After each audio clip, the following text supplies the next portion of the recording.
supaya apa pembangunan yang dilaksanakan di negeri Kureko agar sesuai dengan tata nilai adat selingkah nagari. Nah, kalau posisi kini kok, wah itulah masalahnya yang terjadi. Karena tidak ada keseimbangan antara pelaksanaan hukum adat dan hukum negara itu. Kita lihat salah contoh itu. Patang kok ada kejadian bahwa jalan Minangkabau itu akan dipasang awning. Nah, itu anggarannya, proyeknya sudah disahkan oleh DPR. Itu kan. Assalamualaikum warahmatullahi wabarakatuh. Kembali lagi ke ranah kini.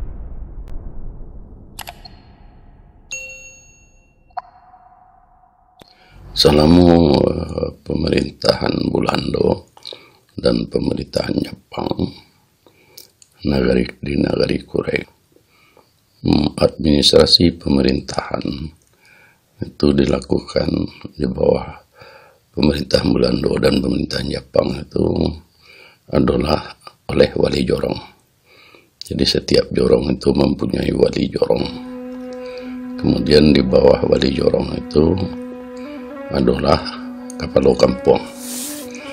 Jadi ada 5 jorong di negeri Kureko, ada 5 wali jorong, kemudian ada 40 kepala kampung. Nah, itulah yang menjalankan administrasi pemerintahan selama masa penjajahan Belanda dan Jepang. Kemudian setelah Indonesia merdeka, negeri Kureko ditetapkan menjadi kota Praja Bukit Tinggi. Jadi pimpinan tertinggi di Bukit Tinggi itu dipegang oleh wali kota. Kemudian di bawah itu adalah jorong. Nah, dengan adanya wali jorong dan kepala kampung, jadi 5 jorong dan 40 kampung. Dalam perjalanannya tahun 1983, situ terdapatlah perubahan sistem pemerintahan di kota Bukit Tinggi. Di kota Bukit Tinggi 5 jorong dijadikan 3 kecamatan dan 40 kampung dijadikan 20 kelurahan. Dengan perubahan sistem pemerintahan, maka tidak ada lagi keterlibatan nenek mama ya sebagai wali jorong gitu kan, dan kepala kampung, karena itu sudah beralih kepada kecamatan dan kelurahan sejak tahun 1983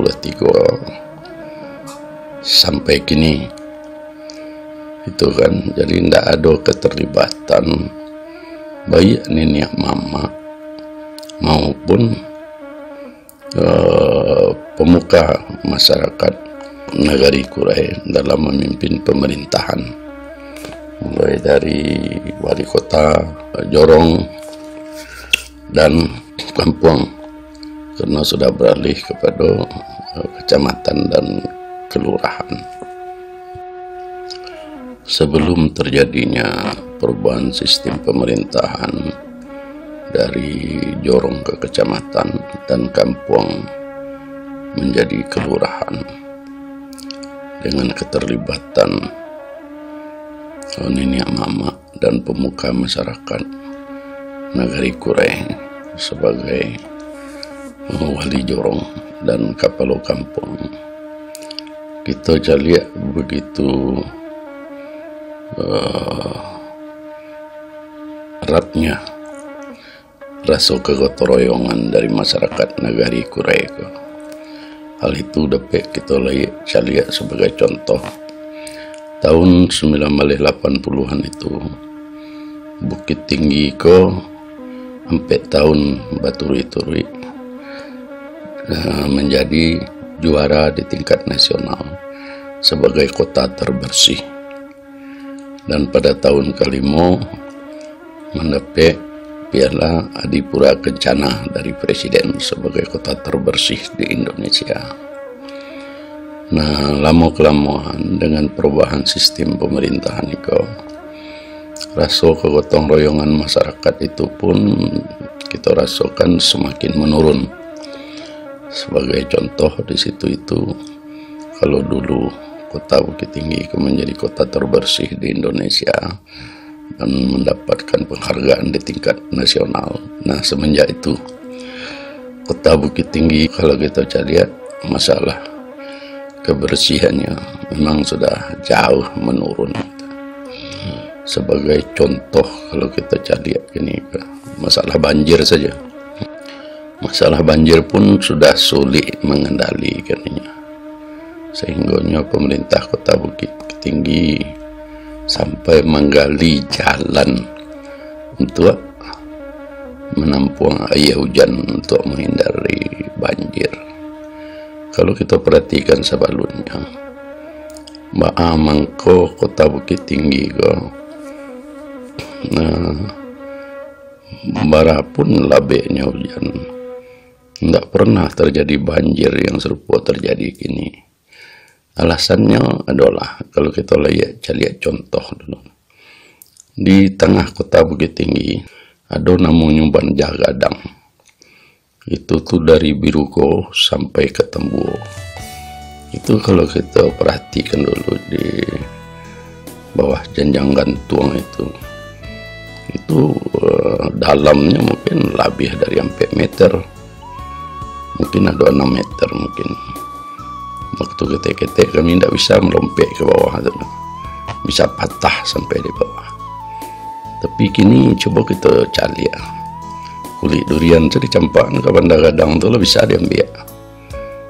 Nah, apalagi kita lihat saluran-saluran air dari kampung-kampung itu di pasar di apa itu, nah lain tidak serupa dulu lagi. Lah banyak yang beralih fungsinya, tidak berfungsi. Nah, apalagi di atas Bandagadang itu dari Birugo sampai ke pasar bawah, coba kita cari itu. Di atas Bandagadang itu dibangun toko, jembatan dan lain sebagainya. Jadi fungsi Bandagadang untuk menampung air ketika hujan, baik dari atas, dari pasar teh itu, maupun dari pasar bawah segala macam itu, dari Lambau, dari Taro, dari apa itu tidak mengalir lagi ke Bandagadang. Ya, itulah yang menyebabkan kota Bukit Tinggi kalau hujan itulah banjir di mana-mana. Nah, itulah kelemahan kita di kota Bukit Tinggi kan, Nagari Kurai kan. Dulu lah disediakan Bandagadang mulai dari Birugo sampai ke Tembuo untuk menampung air hujan. Gitu. Ketika jadi hujan, air itu berjalan lancar. Nah, kalau gini tidak adalah terjadi banjir dan segala macam. Bandagadang itu tidak berfungsi sebagaimana mestinya lagi. Termasuklah saluran-saluran air yang sampai ke Bandagadang. Di samping itu, kalau kita cari gitu kan, di Luhak Agam kok, memang Nagari Kurai memang agak berbeda jauh nagari-nagari lain di Luhak Agam. Dimana kalau nagari-nagari lain itu pemerintah nagari masih dijalankan oleh wali nagari. Nah, nagari itu mempunyai kelembagaan nagari cara bersama. Bapak caranya mendudukkan supaya ada partisipasi masyarakat hukum adat Nagari Kurai dalam penyelenggaraan pemerintahan, baik itu penyelenggaraan pemerintahan negara dan pemerintahan adat, supaya ada keserasian antara pelaksanaan hukum adat itu dan hukum negara. Karena kedua-duanya itu, hukum adat maupun hukum negara itu kan sebagai hukum positif gitu. Nah, tapi ketinggalannya Nagari Kurai Kota Bukit Tinggi pemerintahan adat tidak berjalan. Segala sesuatu dalam penyelenggaraan pemerintahan dan pembangunan Bukit Tinggi itu adalah wali kota dan jajarannya. Tidak ada keterlibatan atau partisipasi daripada masyarakat hukum adat Nagari Kurai.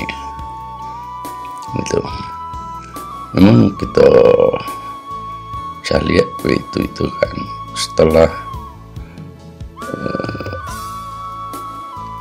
tahun 83 terjadi sistem perubahan sistem pemerintah kota. Berubahnya Kalimo Jorong jadi 3 kecamatan, sampai puluh kampung menjadi 20 sampai kelurahan gitu. Nah, di setiap jorong Kalimo Jorong itu dibantukan kerapatan adat Nagari, sedangkan kerapatan adat Nagari seharusnya dibantu di Nagari, bukan di jorong, karena jorong itu bukan Nagari, tapi jorong adalah bagian dari Nagari. Nah, di kota Bukit Tinggi enggak, Nagari Kurai malah dibantu di tiap jorong tuh kan. Nah, sedangkan kan di negari-negari lain sebagai penyelenggaraan pemerintahan Nagari, sedangkan kan di Bukit Tinggi di Nagari Kurai bukan penyelenggaraan pemerintahan Nagari. Nah, di situ mungkin yang belum sesuai gitu kan, posisikan di Nagari Kurai jo negari-negari lain dan ada di luar agam gitu. Nah, itu yang perlu kita pertimbangkan itu, bahwa seharusnya keterlibatan masyarakat hukum adat Nagari Kurai dalam penyelenggaraan pemerintahan.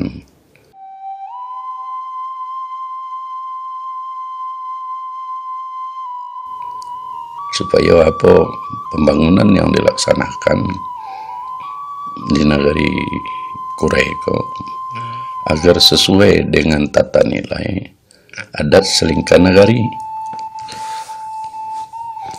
Nah, kalau posisi kini itulah masalahnya yang terjadi, karena tidak ada keseimbangan antara pelaksanaan hukum adat dan hukum negara itu. Kita lihat salah contoh itu. Patang ada kejadian bahwa jalan Minangkabau itu akan dipasang awning. Nah, itu anggarannya, proyeknya sudah disahkan oleh DPR. Itu kan sudah menjadi proyek pembangunan. Nah, ketika mau dilaksanakan oleh wali kota pemasangan awning di jalan Minangkabau itu, timbullah penolakan dari masyarakat dan ini mama. Akhirnya itu tidak, pelaksanaan proyek itu tidak jadi. Apa sebenarnya permasalahan yang terjadi? Karena pemerintah kota itu tidak paham dengan apa fungsi jalan Minangkabau itu. Kalau pemerintah kota memahami fungsi daripada jalan Minangkabau itu kan, bahwa itu tuh jalan yang termasuk dalam prosesi adat, dimana di situ itu kalau diangkat nenek mama itu oleh setiap suku itu, makanya untuk mengenalkan atau apa istilahnya itu. Nah, itu nenek mama itu yang sudah diangkat itu diarak mulai dari pelataran Jam Gadang melalui jalan Minangkabau sampai ke rumah Gadang yang ada di Kebun Mungo. Nah, itu namanya diarak dari Medan nan Bapane ke Medan nan Balinduang. Itu kan prosesi adat gitu kan, yang harus dijago, dipelihara secara turun-temurun. Tapi karena tidak pahamnya Pemda, malah dibuat proyek untuk memasang awning di jalan Minangkabau itu. Nah, itu kan terjadi permasalahan antara pemerintah kota Bukit Tinggi dengan masyarakat hukum adat Nagari Kurai. Nah, itulah salah satu contohnya gitu. Kalau Nagari Kurai itu sebenarnya kalau kita lihat gini, kan tidak mempunyai kantuan nagari, kan tidak mempunyai lembaga gitu kan yang bisa mewakili nagari ko untuk berurusan jo pemerintahan mau bayar jo wali kota dan DPR. Dan lagi kalau ada masalah-masalah misalnya kayak untuk pembangunan pemasangan awning di Jalan Minangkabau, kalau ada kantuan negari ko atau lembaga negari ko tentu harus dulu bermusyawarah gitu kan, saling memberikan pendapat dan pertimbangan lembaga wadai nagari dengan pemerintah kota dan DPR, sehingganya perencanaan dan pelaksanaan pembangunan itu tidak mendapatkan hambatan, tidak mendapat tantangan di masyarakat karena sesuai dengan tata nilai adat salingkan negari kurai. Nah, itu perlu karena menjadi bahan pertimbangan dan kita nambah sama ke depan seharusnya gitu kan, supaya kalau kita istilahkan itu di situ tuh ada keserasian ya, keselarasan antara pelaksanaan hukum ada di hukum negara. Jadi kita menginginkan kota Bukit Tinggi itu memang dibangun sebagai kota yang berbudaya, kota yang beradat gitu kan. Nah, itulah sebenarnya yang kita inginkan. Nah, ke masa depan itu harus dicari jalan keluar.